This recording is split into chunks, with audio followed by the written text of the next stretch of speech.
First attempt and they already shit the bed. Jason Goes to Hell: The Final Friday was the first film made by New Line Cinema after they obtained the rights from Paramount Pictures. I don't know how they couldn't just take notes from what came before and try to make a good movie. Instead, what the ninth movie tried to do was rewrite Jason's lore and his characteristics. Now, it was always believed that he was supernatural, but this is taking it way too far, as they introduced a new ability for Jason to use, body hopping, which was a plot device that the producer John S. Cunningham used as an excuse because he hated Jason's hockey mask, which is stupid. If he really hated the hockey mask so much, why didn't he go back to the burlap sack from part 2? Not only would it have been a compromise and as a nice little callback to Friday the 13th part 2, but also it would have been kind of cool in a very poetic way, where like this was supposed to be Jason's last hurrah in very big quotes, but at least he goes to hell. That's still a big milestone, and he gets to wear the sack or something that's similar like when we first met him. That's a really cool way to have everything come back full circle. But no, instead he just body hops from person to person, and it just feels so disorienting because you have Kane Hodder in this movie who is the perfect Jason, but it's other people who are Jason, and so you're not getting that same impact like you would with Kane Hodder, who brings the terror and brutality of Jason Voorhees. Watching other people pretend to be Jason, well, obviously they are Jason, but you know what I mean. It's not only dissatisfying, but it's very off-putting.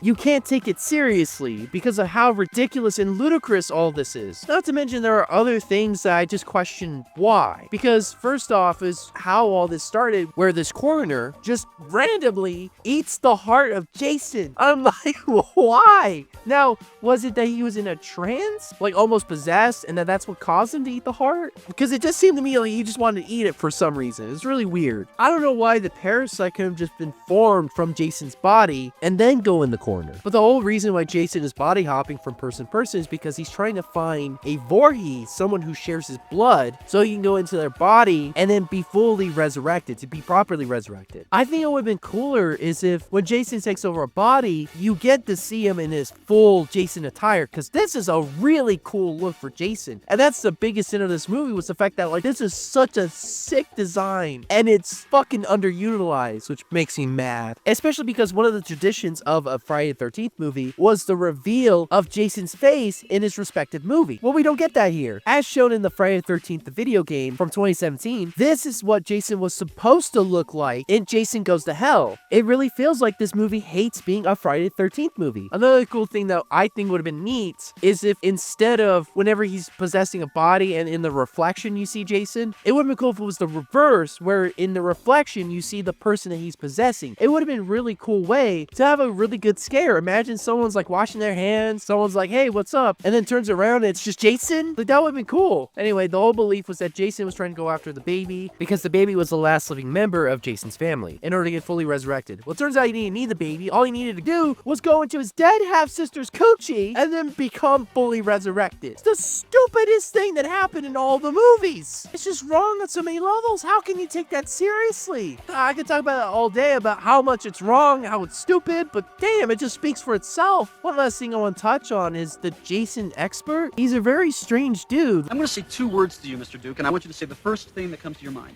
Jason Voorhees. Well, that makes me think of a little girl in a pink dress sticking a hot dog through a donut. The guy speaks about Jason's body hopping ability like it was always there. Like common knowledge, like it's well-known knowledge. Like, what are you talking about? Was this movie trying to gaslight me? Like, he could always do that? It's really hard to believe that this guy would know Jason in and out, especially when you've seen the 8 movies beforehand and have never seen him. It would have made more sense if it was Tommy Jarvis. Even if you couldn't get the original actor or any of the 3 actors before, you could have gotten a new one. At that point, recasting Tommy Jarvis would have been tradition. But again, that's also another missed opportunity. Tommy Jarvis being Jason's formidable adversary would have really brought everything full circle, because he's arguably the most tragic character in the Friday the 13th series. We spent 3 movies with him, and we've seen how much Jason has got into his head, how much his life has changed and has been ruined because of Jason. So for Tommy to see Jason actually go to hell with his own eyes would have been not only cathartic for Tommy,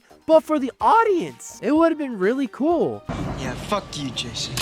But otherwise, yeah, the kills aren't very memorable. Neither are the main characters aside from the Jason hunter. Really, the only memorable scene, I argue too, is the ending when Jason goes to hell. That was a really cool scene. Seeing all those hands pop up and just literally dragging him to the ground all the way to hell is awesome. And it's such a shame that I really can't stand this movie, because this actually has a strong connection to Evil Dead, because it has the Necronomicon and the dagger, which the dagger is used to send Jason to hell, which is awesome. Like, that was actually a cool idea. And of course, the last stinger with Freddy dragging Jason's mask to hell, that was cool. Fun fact, that was actually Kane Hodder wearing Freddy's glove. That's just a real shame. Had this movie had more Kane Hodder in the Jason attire and having him kill people as Jason, I definitely would have given this movie a pass. But this movie sucks, and that's it.